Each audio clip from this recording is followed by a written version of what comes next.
అర్ధరాత్రి నిద్రలో ఉండగా తలుపు చెప్పడవుతుంది. తలుపు తీసి బయటకొస్తే కాపలా కాయాల్సిన సెంట్రీలు ఉండరు. కాపాడుకోవడానికి సర్వీస్ రివాల్వర్ కూడా కనిపించదు. చుట్టుముట్టే రౌడీ మూకల వెకిరికిక్కులు మాత్రం వినిపిస్తుంటాయి. అప్పుడు పుట్టే భయం ఎలా ఉంటుందో తెలుసా? సాయంత్రం 4 అవుతుంది, స్కూల్ నుంచి రావాల్సిన నీ కూతురు ఇంకా రాదు. స్కూల్కి వెళ్ళి ఎంక్వైరీ చేస్తే వాచ్మెన్ వెళ్ళిపోయిందని చెప్తాడు.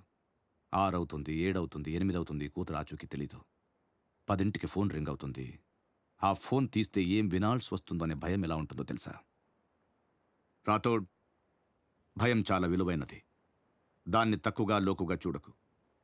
One should have healthy respect towards fear. భయం లేనివాడు బ్రతకడం చాలా కష్టం. నాకు భయం లేదని ఎందుకు అనుకుంటున్నారు సార్? ఎప్పుడో ఒకసారి కాదు, రోజులో ప్రతి క్షణం ప్రతి నిమిషం భయపడుతూనే ఉంటాను సార్. 4 ఏళ్ల క్రితం డ్యూటీలో చేరినప్పుడు విధి నిర్వహణలో నా ప్రాణాలైనా అర్పిస్తానని ప్రమాణం చేశాను సార్. మీరు చెప్పిన తలుపు చప్పుళ్ళు, ఫోన్ రింగులు రావచ్చు, రాకపోవచ్చు, కానీ ఏదో ఒక రోజు మాత్రం నా చావు ఖచ్చితంగా వచ్చి తీరుతుంది సార్. ఆ రోజు దాని కళ్ళల్లోకి చూసిన ఆ క్షణం ఇచ్చిన మాట నిలబెట్టుకోకుండా ఎక్కడ తలదించుకోవాల్సి వస్తుందో అని అనుక్షణం భయపడుతూనే ఉంటాను సార్. తప్పు చేసిన వాడి భయం ఒంట్లో ప్రతి నరంలో ఉంటుంది. నా భయం నా యూనిఫామ్ పరులో ఉంటుంది సార్.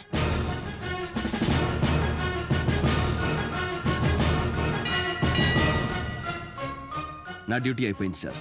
నా బిడ్డకి ఏ లోటు రానివ్వకుండా చూసుకుంటానని నా భార్యకు మాటిచ్చాను. Now if you please excuse me, I'll be on that duty. So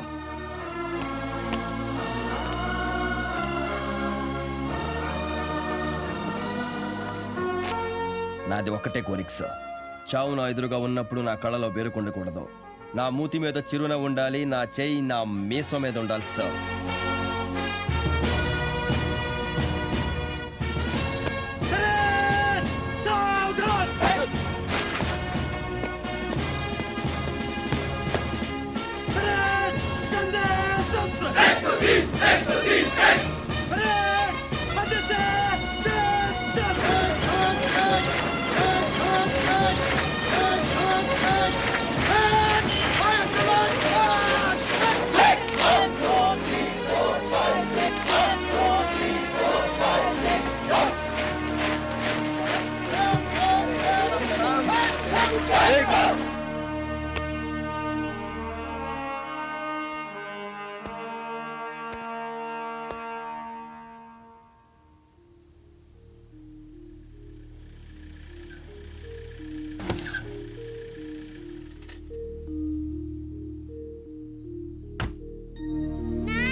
చెప్పకుండా. అవునమ్మా. నువ్వు వెళ్ళిపోతావా? లేదమ్మా. వెళ్తే నన్ను తీసుకెళ్ళు, నేను ఒక్కదాన్నే ఉంటాను.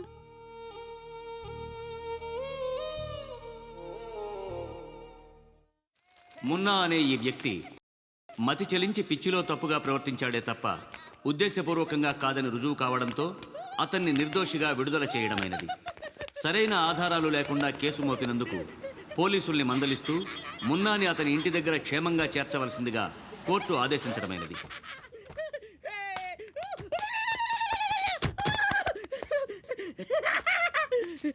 నానా, జడ్జి తాత ఈ మీసాలోని ముక్క దుబ్బులు పెట్టాడు.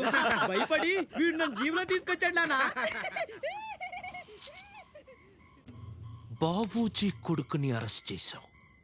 దీనికి 10 రెట్లు అవమానాన్ని నువ్వు అనుభవించాలి. ఈ రాత్రికి నా కొడుకు విడుదలైనందుకు పార్టీ ఇస్తున్నాను. నువ్వు రావాలి. వస్తావు.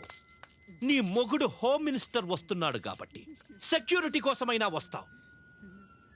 నా కొడుకు చేతిలో నీకు జరగబోయే అవమానం ఏమిటో అక్కడ చూపిస్తాను. జజా. నానా, రాత్రి పార్టీకి చెమ్మెలి కావాలి.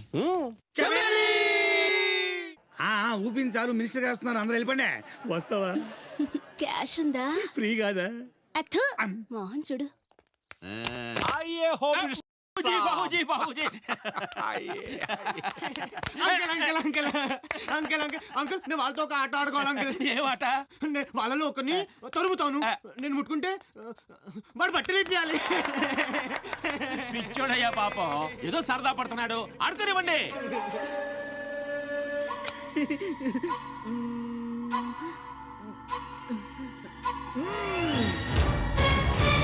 ఎస్పీ అంత కోపం ఎందుకయ్యా?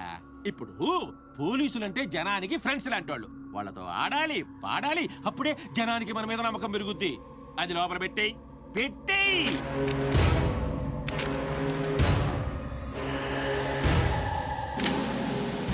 शुरू करो बेटा.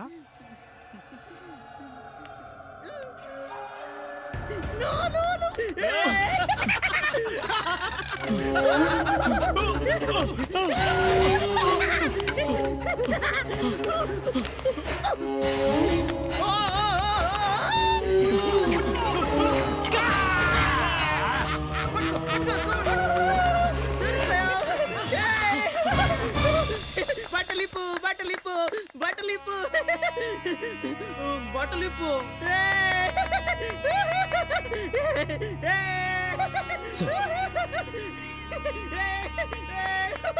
ఓడిపోయిన పోలీసు బెల్ట్ మా ఇంట్లో గేదె మెడలో వేస్తాను. ప్యాంటిప్పు ప్యాంటిప్పు ప్యాంటిప్పు. ఇప్పుడు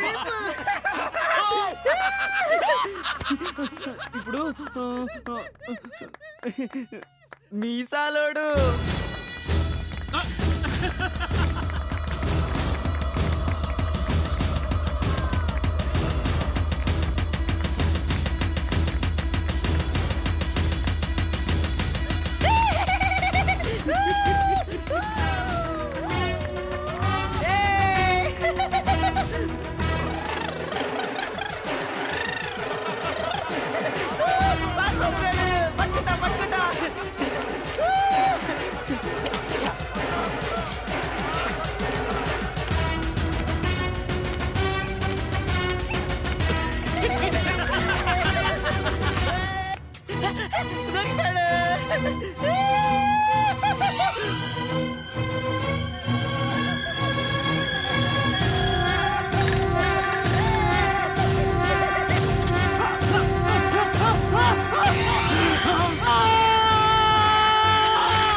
मेरा बेटा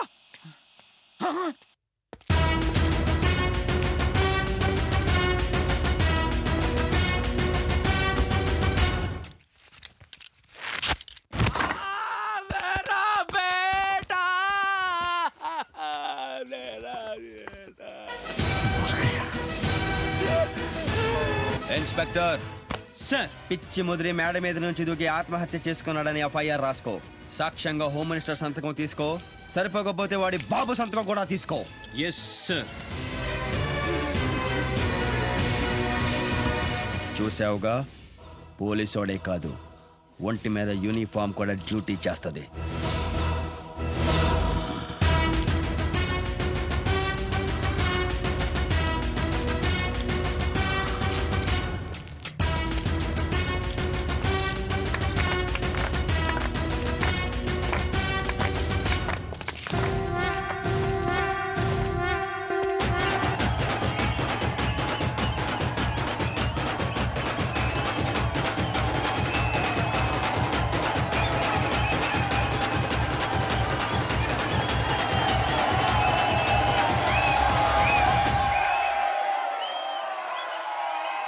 నిండు నూరేళ్ళు చల్లగా ఉండయ్యా.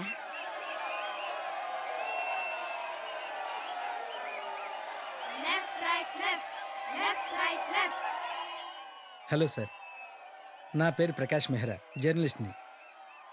ఇది హోలిక అనే రాక్షసి సార్. భగవంతుడి దీన్ని చంపిన సందర్భంగానే హోలీ జరుపుకుంటాం. కానీ ఈ రోజు ఆ రాక్షస్ చావు కాదయ్యా, నీ చేతుల్లో చచ్చిన మున్నాను తలుచుకొని చేసుకుంటున్నావయ్యా. ఊరుకోమ్మా. సార్, ఒక్కసారి ఆ జనం ఆనందం చూడండి సార్. మిగతా వాళ్ళిద్దరి పీడ వదిలించేస్తే ఈ ఊరికి రోజు పండగే సార్. ఈ మంటలు వాళ్ళ చిత్తి మీద వెలగాలి సార్.